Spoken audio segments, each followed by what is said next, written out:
All right, welcome back to our Gents Challenge coverage here on Tarqaron, bringing you the latest And developments greatest. in every Gents Challenge. So the Gents Challenge, if you're not aware, is a challenge that we do on our Discord over on RNG. There's always a link in the description of these videos to go join if you want to get on the next one. We do one every 2 months, where it's essentially lists of video game backlogs that everybody has, and you're paired up with someone randomly. And then you assign each other games to complete within a 2-month deadline. If you beat 1 within the deadline, you're a gent. If you beat 2, you're a supreme gent. If you beat neither, you're a rascal, and you're shamed for eternity as a permanent stain on your reputation. And when people look, like employers will actually look it up, and they'll see, oh, this person's a rascal. And often I've heard stories where people were not hired because they were rascal one too many times. Yeah, so you got to be careful. It could look really bad on your resume. But of course, we started this off with Tara, and Tara's back again. What's going on? Oh,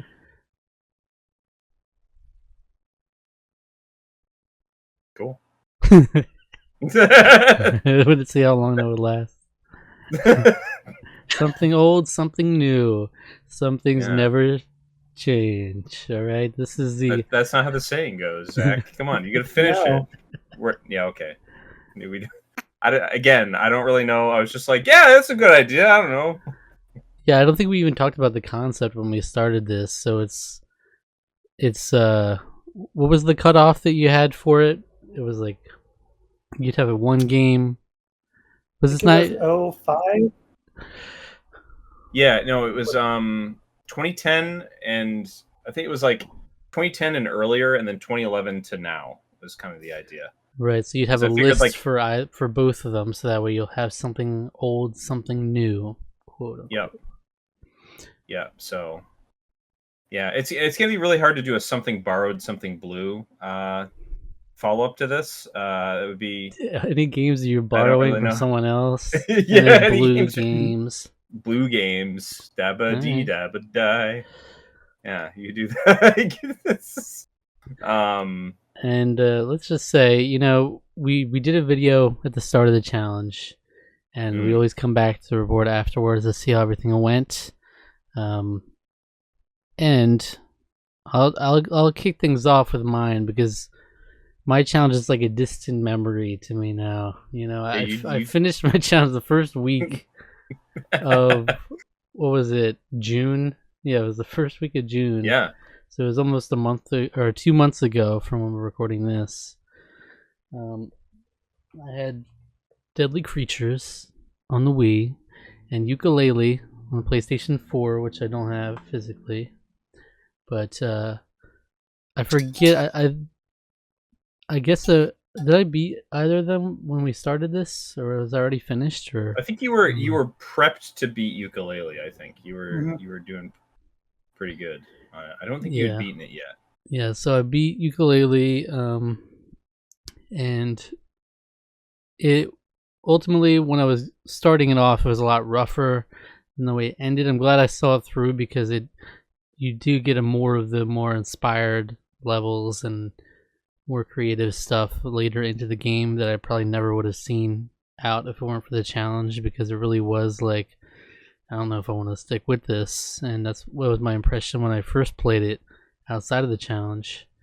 But I mean, there are redeemable qualities to it. I just think ultimately it's an unpolished game, and there are some really annoying and like actually poorly designed parts of it that made it frustrating. But ultimately, it was okay. But I enjoyed the highs. It's just I don't know if they're worth getting to with the lows, because it actually ended up taking a surprisingly long amount of time compared to what I expected. I forget how many hours I put in exactly, but I remember it was just dragging, and there's a point where you have to go back and get like so many other of the collectibles in order to finish it out, and that was really a pain in the ass. But I saw it through, and then I got to Deadly Creatures pretty quickly, and I got through that relatively quickly as well. So that was, everybody always would call it a hidden gem on the Wii. And Scott the Woz holds it in pretty high regard. He's talked about it a lot on Mhm. his stuff. Isn't like Billy Bob Thornton in that Yeah, game randomly? there's a weird. Who was it? It was Billy Bob Thornton and Yeah, Dennis like Hopper. That's right. And okay, sure. there's like such a weird energy to it, like with their when you hear them conversing, and then there's a whole sequence at the end that is very bizarre, which is essentially how the game ends. So I mean that's interesting. I thought it was nice. Not I wasn't blown away. My mind wasn't blown at all, but it is like unique that it's like what it's doing. It plays these different creatures. I expected more creatures, honestly. It ultimately came down to what was it, spider and scorpion, and you would just kind of alternate between chapters. I was thinking like, oh, we're gonna be playing as a ton of different creatures. There's just those two, and you get different abilities. Some of them are annoying because they revolve around motion controls. And there was a part in the game where I was like, oh, did I just break the game? I was like very far into it, and there was an enemy I could not get past because it like phased through the floor, and so I had to spend a long time getting that to work. And but ultimately, it's got a cool energy. It's almost like it's got a cinematic style to it in different parts too, and how it's presented, and it's like pretty cool. And it's like one of those games you would never expect to be as good as it is, but not amazing. It's probably not something I'd be eager to play again, but it's fun for the novelty of it. And that's it. All done in a week's time. You wanted Easy to work. bigger and better things after that. like what? I don't know. What else did you play? Well, and then we come to the controls. Yeah, Two controls. The control duo. Two controls. Yeah, that's We're right. doing first on this one. Yeah. I mean, I think we could probably kind of just both talk. I mean, you beat it first. Yeah, You let's talk about. We gotta make the timeline clear here. Yeah, that's true. I was kind of last minute a little bit. Because I started Control before we actually started. Because and I absolutely love that. That game was so good. Like probably just one of the most like just pleasant to play. Just the minute-to-minute gameplay is just so satisfying. The combat loop is just very. It never got old. Very like it for being like in the same like series or whatever as Alan Wake. It's so interesting going from that kind of survival horror-y element to like what is essentially pure power fantasy. Oh, yeah, you are basically just a Jedi with a gun, like just throwing objects and like controlling enemies and making shields out of rubble, and never got old. The story was, I mean, I really liked it for as much as I was able to understand. Watched a few people who maybe know this a little better than me and who actually remember Alan Wake because I don't. It's been like 10 years. But yeah, and maybe the Ashtray Maze maybe in just like my top 10 just like video game sequences of all time. Oh, 100%. That was like one of the coolest things ever. My housemate was watching me play during that point, and he was just like, "This is amazing," and I was like, "Yeah, this is awesome." Yeah. So I actually went back and watched a few because I had like avoided like any regular streamers or Let's Players that I watch. I had purposely avoided any of them playing Control because I knew it was a game I wanted to play at some point. And I went back and watched them, and I'm surprised at the amount of people who, when they get to that, take their time and go very slowly, and I'm just hearing the same like 20-second loop of music. And it's driving me insane. I don't get how like your immediate instinct isn't, oh, I just gotta run through this. Because everything about it is just the energy, the music, the like it's made for you to go through really quick. Yeah, for sure. That is actually surprising to me too. Like, I get that you want to enjoy the song because the song is amazing, but to me, it's the whole energy of the whole thing is just like keep going, move. Yeah, And I just got so caught up in the moment. yeah, for sure. It's great. I mean, it's awesome. So, this game, my brother played this game, and he actually got me a. So, the Old Gods of Asgard is the in-universe version of the band. Poets of the Fall. Yeah, Poets of the Fall. My brother got me the Ultraviolet album after he played this game for my birthday one year. He was just like, "You should." He's like, "Listen to this." So I actually knew there's like one of the insert song is just a Poets of the Fall song. And I was like, "Oh, hey, I know this song because I listened to Ultraviolet, and that's a great album." I've been getting like super into them since playing Control. They're great. They're amazing. Yeah, and yeah. Good stuff. I 100% agree with you. They have the Ashtray Maze is incredible moment. Yeah. I'm very much looking forward to if they're doing a Control 2, which I really hope they are. They are. They've confirmed that they are going to be doing a Control 2. Oh, fuck yeah. So. Yeah, so I finished it up. I was late to the party. In my defense, I did start it in like towards the beginning of July. But I kept having a significant issue, and the significant issue. Well, okay, a few things.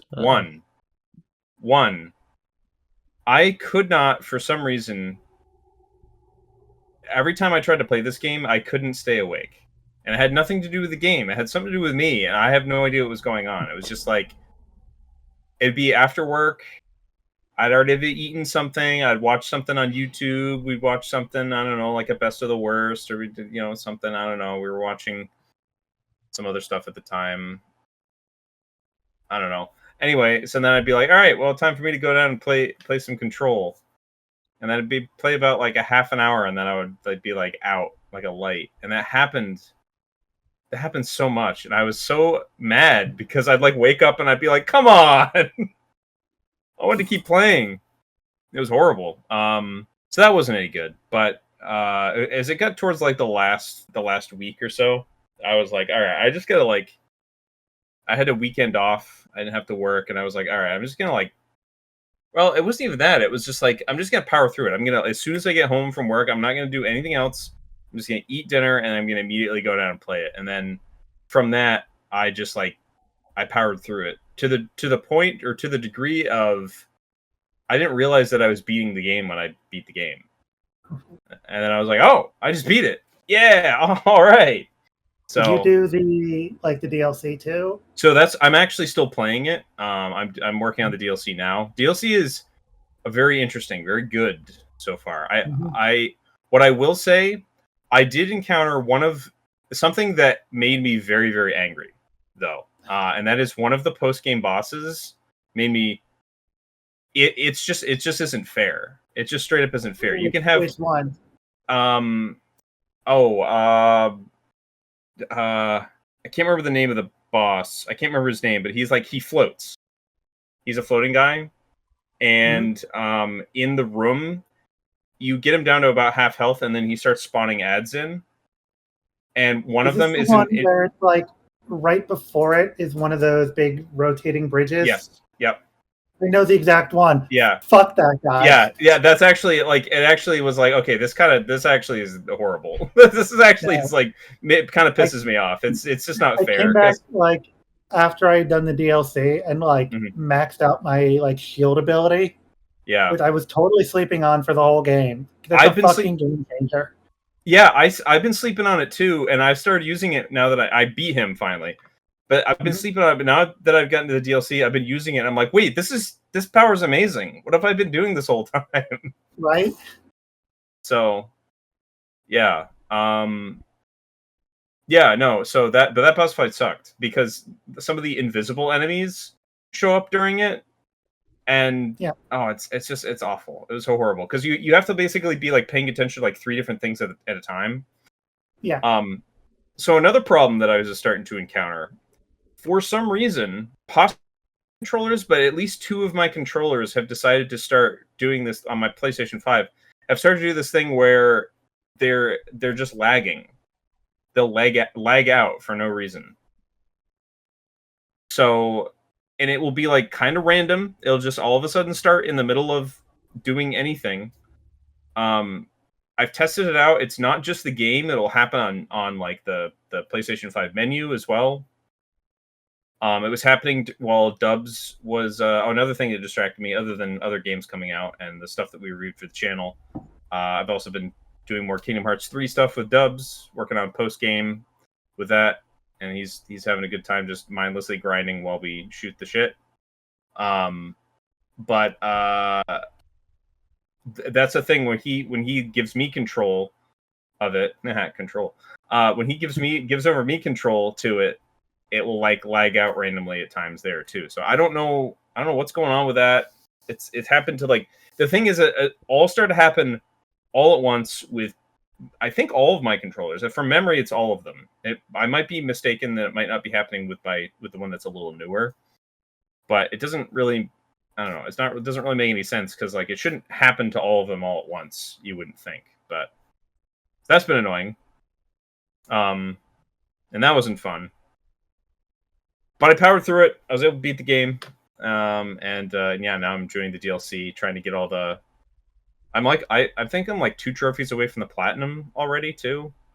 So I just have to have a little bit to get that. I think it's just doing more being like bureau missions, which those are actually surprisingly kind of frustrating too, because it's like it'd be like you need to kill 25 of this enemy in this one sector, and it's like, okay, well I can't get the enemies to spawn in, so I guess I'm just gonna not complete this one for half the game, which is what happened for most of them. But I really enjoyed it too. I actually want to highlight the writing for a second, because I love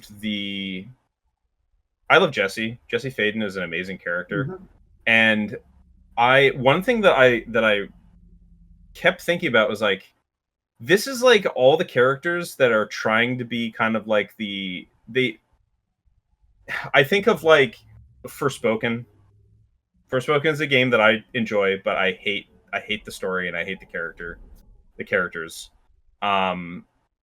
in that game, because they're just written like Marvel, and that's like using the Marvel like writing as like I can kind of defend some of that, but it's like when people say, oh, it's written like a Marvel movie, I mean that in a very negative sense. Where it's like, that just happened. Like, you have a hard time just believing that they're in this world, taking it the slightest bit seriously.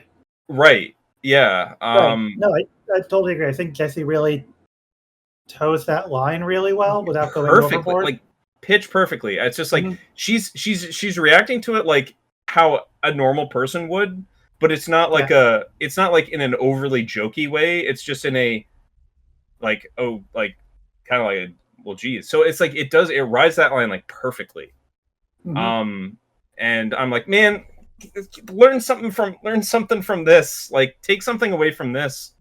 And it's just like it's really down to that Remedy writing. I mean, Sam Lake just knocks it out of the park. I don't know if he wrote the script to this. I know he was behind the story.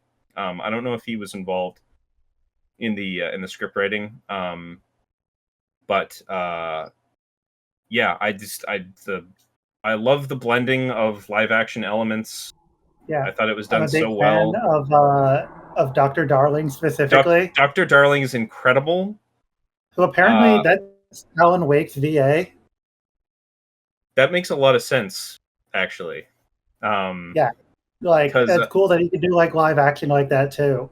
Yeah, like he just every time I find a live action segment with him, I'm like, nope, I'm stopping because I love this man. Oh yeah, it was great. I love you could kind of tell like when each one of his things took place too, because there's like an extra level of unhinged the further along into his own timeline you got. That was a lot of fun. Yeah, well, so, and that was another fun thing too, is that there are sequences, because this game does tie into Alan Wake, but it's done in like it's more in like a I would say it's like you don't really have to necessarily remember a whole lot from Alan Wake. It does like maybe help a little bit to remember kind of like what happens at the end of that game. Especially kind of for like the DLC. Yeah, well, especially for that, because that like ties directly in basically. Because I'm assuming it's dealing with the dark place, which is another thing I like a lot because it's tying in something that happens there into this whole larger universe of sort of an SPC sort of mentality, or the Federal Bureau of Control, the FBC in this case. It's not secure, protect, contain, or whatever SPC. Yeah, but very similar vibes. Yeah, and I really like that. There's a level of humor to some of it where it's just like, oh, this is like a rubber duck. This thing is like a horrible nightmare thing, or this flamingo that goes like and creates these weird, crazy things. So, but yeah, there are little segments of Alan Wake showing up, kind of like as one of the live action segments. So it's just him in silhouette. It doesn't actually show his face or anything. But I also liked not Darling, the other the previous director, his stuff. I just love it. Was like he's like the hard-boiled cop kind of mentality. He talks like this, and he's always lighting up a cigarette. That's great. I love that. But yeah, it was great. I had a fantastic time, and I'm looking forward to playing more of it. Just got to get back to actually playing other games, like the one Zach assigned me, for example. At some point I'll do it. I have to move now, so that's going to be hard to fit that in. So August as a month might be a wash, which is unfortunate. Yeah, I mean, to be fair, I thought I would be able to completely bury you in the time where I beat the Gents challenge and just like pile on the points during that time, but I actually didn't. I really didn't do much myself. I played a lot of Donkey Kong, and that was about it. But that game's really good. I also played a little bit of that. So, yeah, I made it a point this time to write down the dates so everybody finished, just because it's fun to see the timeline. So I finished my first game on June 6th. And June 9th, I finished Deadly Creatures. And then June 10th, Terra finished Control. And then July 30th, Alec finished Control. Yeah. Always right there at the buzzer. 2 days left. Yep. Neither of us got our second game. No, I actually misplaced my Metal Gear Solid. I have no idea where it is. I looked all around for it because I was like, look, I know my parents have come up, but like if I could seriously beat this game, because I think it's probably only about 10 hours. I could probably sit down and I could probably try to nail this out in the next couple of days. But then I misplaced it, and I'm like, I'm not gonna sweat too much about it. So, yeah, unfortunately, Morrowind beat me. Did you even touch it? I did. No, I got like maybe like 10, 15 hours in. I do genuinely love so much about that game. Like, I love the atmosphere. I love the world. I even love the just wall of text dialogue, kind of like clicking the hot link, like highlighted words. Like, that's all great. It's just there's actually playing is like, oh, I have to wait for my stamina to regenerate because stamina affects literally everything. Like, I have to wait till I get my stamina back just to talk to someone, or I'm going to talk worse. That's funny. I'm out of MP. Let me go. Insane. Let me go rest. Oh, hey, another Dark Brotherhood assassin. Let's see if I survive this one. And I'm like, I could have powered through, but like, especially in like kind of later June to early July, it's like other things started demanding my attention. It's like, oh, hey, Lies of P DLC came out. Gotta go play that. Oh, hey, Deltarune Chapters 3 and 4. Gotta play that, and then fucking obsess about it for the remaining months. And it's just like, I could go back to Morrowind I want to, but I also don't. You'll never go back to it again. It's over. No, one of these days, I refuse to let this beat me in the long term, even if it beat me this time. Just keep putting it on your list. I want to love this game, goddammit. Well, there was also Games Done Quick. That also after the Yep. 4th. That was a whole week of stuff that I didn't. I just when I get home, it's already on. My housemate's already watching it. I fall asleep to that. I just watch it all night. So it's like I did that for a week. So yeah. So that was a whole week to of not playing. summarize, That was another thing. To summarize, some people got that dog in them, and some people do not. And I'm the only one who did have the dog in them. Okay, you know what's kind of wild? So our friend Josh, he beat Dredge pretty early on, but instead of playing Mario and Luigi Superstar Saga, he beat the entire Mass Effect trilogy. Instead, he beat all 3 games in a row. Like months too. Yeah, he flew through them like crazy. Yeah, it's like I talked to him. He was like, "Yeah, I'm getting towards the end of 1," and then it was like a couple hours later he beat it, and then like the next time I talked to him, he was like, "Yeah, so I'm on Mass Effect 3 now." I was like, "What the fuck are you doing? How are you doing that?" Uh-huh. And I don't think he like skipped on the DLC or anything either. No, I don't think he really skipped a lot. I mean, he must just had a lot of time, at work to just do that. So good for him. Yeah, I mean, But yeah, he didn't. To look at the challenge overall, we had 9 Supreme Gents, 4 Gents, and 3 Rascals. The only Rascals were the 2 new participants in this challenge, Ambassador Legjacked and Hurricane 1997, as well as Rusty. He's back, and he's back better than ever. Back as a rascal yet again. Yeah, so you know what's wild about that is because he said partway through June, I think he was like almost done Ultros. Like he's like, I think I only have like a couple hours left of this, but I just can't do it. Well, no, he said he was put like how many hours? Like 10 hours or something in there? I don't know how many there are. Yeah, I don't think he had that much left to go, is the thing. But then you see him, because he posts on his Discord every week, so then you see him say, I'm going to be playing Golden Sun this weekend. What are they playing? And then you come next week, I'm playing some random shit that's not Golden Sun. And then the next week after that, some other random shit. And he'll tear through tons of games like nobody's business, but he cannot stick to the program. He just can't. It's not in his DNA. He just recently got the platinum trophy for Yooka-Laylee in the Impossible Lair, the Donkey Kong Country style one that I didn't know he doesn't like as much. Yeah. That he doesn't like as much as the open world one because he doesn't have any taste. I'm saying that lovingly, Rusty. I'm joking. And that was because of Blink beating his game on the Gents Challenge. Is that right? Mm-hmm. Yeah. I think so. Yeah, I think so. So interesting. Yeah, Blink beat Wolfenstein and also beat a bunch of other stuff because he plays games a lot, all the time. Mm-hmm. And they also somehow found time to beat 428 Shibuya Scramble, which is like a 90-hour game. Yeah, and him and Josh Prep both had that game, right? And they both seem to love it, so that's cool. Yeah, they both said it was great, so good for them. Yeah, so any other interesting takeaways from other people's games here? Rusty, come on. Golden Sun's so good. It's so perfect. You just gotta play it. It's so good. I can give you tips.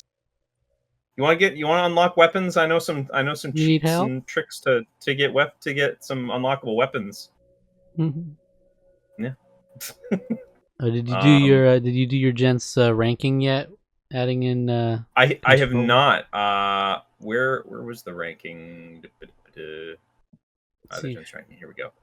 Where would you put it? Where I have it. Yeah, that's where I'm looking right now. I'm just gonna go to. Oh yeah, I always forget to do those. I should probably do that. No, yeah.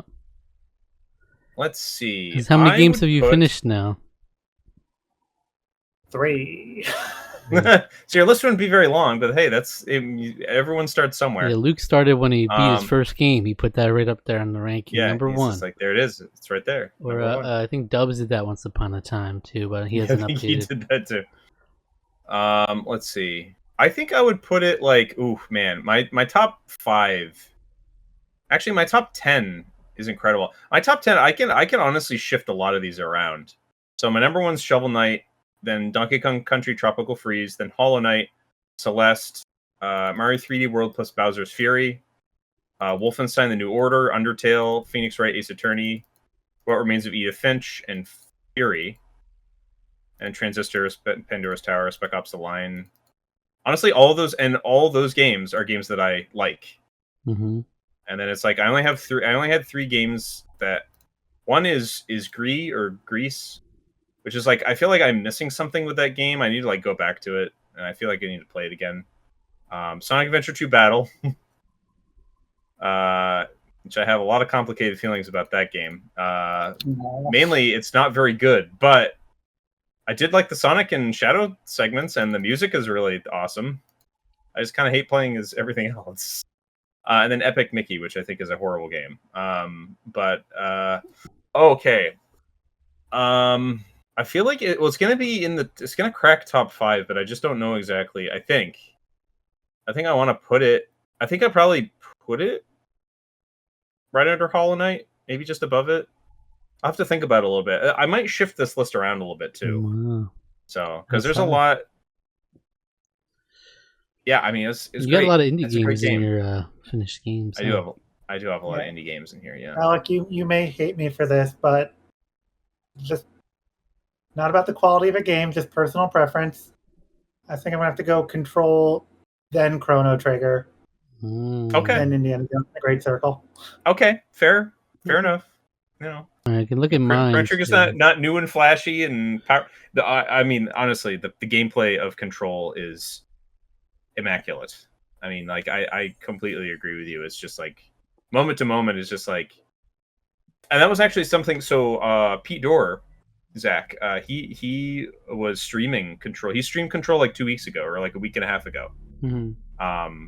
And he dropped it. I think he did one stream, and he was just like, for him, it's just like I think storytelling, and he is not a big fan of like when they drop lore in like a lot of notes, because he hates reading out loud as a streamer. He just doesn't really care for it all that much. And I think a lot of it was just it's not. I think the way he put it was like it's not really my thing when it came to like the story. But he's like, but that gameplay was spectacular. Like he was like, it's a really fantastic gameplay loop. But he's just like, pretty much everything else didn't really do it for me. But I totally get. I have such a hard time in games that have like a lot of like notes, like switching mindset between I'm in gameplay mindset, now I'm in stop and read mindset. Right. So I'll tend to pick up a lot of notes and tell myself I'm going to read them all in bulk later, and then I don't. Yeah, I have a problem with these games. I have to read all of the lore. Like, yeah, I don't know why we stopped doing audio logs. Yeah, well, because I love being able to just pop on an audio log and keep going about my business. And Control, I'm going to knock a point off for this. The audio files they do have, you have to stay and listen to them. You can't just like have it play and keep going. No, it's like, no, I got to stand right next to the little like cassette player. Yeah, it's a bummer because you can pick up the radios that you find in the game. I wish you could do that with those, so you could bring those along with you while you're walking around. I have no idea why they didn't do that. Yeah, I'm not sure either. No, I agree. I thought that was a little annoying that you had to stay by them. It's either that or you open them up in the menu and then have to stay in the menu while listening to them instead. So yeah, but yeah, I agree. I mean, yeah, just do the BioShock thing. BioShock did this like I know, it was great 18 years ago. I know, we perfected it and then we forgot. We forgot how good we had it. It was great. You could pick that up and you just go about and keep shooting and fighting and everything while listening to it. It's like, why just do that? Just do that. You know, especially for a game that doesn't have so much like, talking to NPCs or anything. It's mostly just me going about, playing the game, fighting enemies, doing like trying to get from point A to point B. There's so much time to listen to these where it's not like, I don't feel like I'm going to be so distracted where I'm like, oh, I can't focus. Because like, no, I'm just kind of mindlessly like throwing rocks at dudes and whatever. Okay, so for my ranking, I'm up to 20 games finished now. And even 20. And Deadly Creatures is number 16. Ukulele is number 19. So that's where we're at with that's just yeah. I mean, I played so many really good games, I think. So like the fact that these are both like okay to mediocre, they're going to be down there, you know. But the only one I say I actively dislike is Call of Duty Modern Warfare Mobilized, number 20, you know. And number 15 to 19 range, I'm like, there's good and bad. Yeah. It's a mixed bag. Yeah, that's my feeling about I have just like a neutral face for Gree, because I was just like, I feel like I wasn't in the right mindset, or I'm missing something with that game, because like it's a really pretty game, but I just feel like it didn't like connect with it very well. And then Sonic Adventure 2, I have kind of like a confused face. It's like the face. And then Epic Mickey is the poop. that game is really makes me sad, because it wait till you see Rebrushed, man. If you play Rebrushed, you'll change your mind. It's not going to. I already know it's not, because they didn't fix a bunch of the things that I had problems with. Like, I don't know, why don't we add voice acting? They didn't do that. They didn't do that, and I'm like, why? All of the cutscenes in the game are animated as if they had voice acting. Alec, it's terrible. It doesn't make sense. It's an artistic choice that also happens to be beneficial to their wallets, you know. Oh no! I don't have to pay. I don't remember the current Mickey Mouse voice actor, so that guy. I don't have to pay him. He's already on the payroll. He does all kinds of stuff. Come on. But come on. But anyway, for that challenge, so 81% of people were successful with at least one game finished, and that's the exact amount as the challenge before. It was 13 out of 16 on that one as well. But anything else from this challenge? Dubs, he did beat was it Battle for Bikini Bottom on the Game Boy Advance? Yeah, on the Game Boy Advance. He did some it. redemption. He finally beat it fair and square. That's right. Yeah. Oh, did correct me if I'm wrong. Did Holy Hand Grenade say that he had never played Chrono Trigger? Ooh, yeah, I forget what he said about that. He said he beat Sea of Stars and Chrono Cross, but has yet to play Chrono Trigger. Having not played Chrono Trigger, I don't know how they compare it to it. What are you doing? Honestly, that actually might be the preferred way to beat, even though. So Chrono Cross is weird because it's like both feels like it has nothing to do with Chrono Trigger, and then as you continue on to the game, you're like, oh, this has like everything to do with Chrono Trigger. Okay. Particularly in the like towards the very end of the game, where they're just like, we're gonna dump a bunch of information on you right now. Like at the very end of the game, and you're like, oh my god, okay. And then that happens, and you're like, oh, okay, this is a lot more interesting than I thought it was. There's a lot of stuff that I love and don't love about that game, but I think it's very much worth playing, if only for the music alone, because the music is stellar in that game. But that's so crazy, because then he played Sea of Stars. Yeah, so which is like super Chrono Trigger inspired. It's wild. It's like Chrono Trigger and Golden Sun. Because I'm assuming Chrono Trigger wasn't on his list then. I'm assuming, but I don't know. That's weird to start that way. Yeah. Uh-huh. All right. Well, in the meantime, we will be doing a Film Buffs challenge between this and the next one. So if anyone's interested in movies at all are welcome. Essentially, it's a 1-month challenge where you are assigned 5 movies to watch, and a bonus 6th movie of your partner's choice if you want to go for Supreme. So essentially, you make a list of at least 20 movies, and then list any of the streaming services you have, and then they have to pick their 5 movies from your list, and then the bonus one, they can be anything as long as it's available on one of the streaming services you listed. And that's fun. That's a lot of fun we've had with that. We've done 3 of them now. This is the 4th one, and it's just a good excuse, just like the Gents Challenge, to watch some good movies.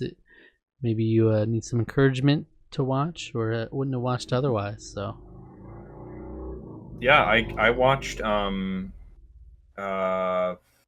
of Wall Street, which I don't think I probably would have like put on the back burner for a really long time.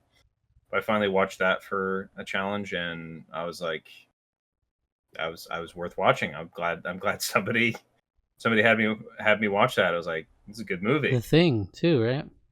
The Thing, which is like one of my favorite movies of all time now. Yeah, yeah. I watched Knives Out through the Film Buff Challenge, so that's up there for Yeah, me. I still haven't seen that. That'll be on my list. I haven't seen that yet, so. Yeah, I've not done one of these, but I have been trying to watch more movies lately. I've basically like gone through a period of like the last like decade where I just kind of like just stopped watching movies, and I'm like, I need to fix that. Mm-hmm. Yeah, I mean, I'm watching a lot of movies. I'm like 4 away from 100 for the year. So Oh damn! this Yeah. I should be equipped to finish this challenge more easily than in the past. Yeah. Well, heck, if I mean, all things remain equal, even if you just did this challenge, you would get over 100. That's right. So, there you go. That's right. And I'm trying to keep myself to watching at least 10 new movies a month, because I do on Zach Archer TV channel, I do a ranking of like all the new movies I watched for the month, and so I want to at least have 10 to do for that. And so this will be 6 right there if I go Supreme. So yeah, and it's fun. I mean, I just nowadays I just have a watch list on Letterboxd that I'm always adding to. Got a bunch of movies on there, and I essentially made a list on Letterboxd, taking a lot of those whatever ones are available, and I linked it on Film Buff Challenge. That's how I did it for this one. I put a ton of stuff on there, a bunch of like Disney movies I haven't seen. All the Studio Ghibli movies I haven't seen are on there, and then just a ton of other random movies. So we'll see. It should be fun. And also, there will always be a new Gents Challenge every 2 months. So sometime next month, we'll have a poll up to decide the theme for the next challenge. And as Gents, you have the option to submit a theme for the poll. So all of us here, at least, will be able to submit one if we so choose. You don't have. Some people don't do it, and it's fine. Yeah. And if you don't have a good idea, you don't have to force yourself to put one out there. You know, it's just there'll always be some ideas in there, but it's your right as a gent or supreme gent. It's your right. Yeah. So curious where we'll go for the next one. All right, but I'll be in it. I'll be participating. Right. Absolutely. Me too. It's fun. It's a good way to get through backlogs. I have too many all the time. Mm-hmm. Yep. Watch me put Morrowind up there again and fail again. If you get Morrowind, you have to just like make yourself play that one first. Otherwise, you'll never do it. You'll never. But then I'll just be a rascal. Okay. Okay. All right. Thanks for joining us, Tara. Yeah, thanks for hanging out. It was fun. Yeah. Have to do it again sometime. Any shout outs? Any shout outs to be given out? Not really. Anyone back at home you want to give a shout out to? I mean, I'm home right now. Josh is playing Gotham Knights right now. I just saw his name pop up on Steam. Shout out to Josh. What? Why is he doing that? Why is he playing Gotham Knights? Why is he doing that? Shout out to Luke. He's playing. What's he playing? He was playing Final Fantasy VII Rebirth. I think I saw on there. Very nice. I think he just did a remake, Intergrade for this. So that's cool.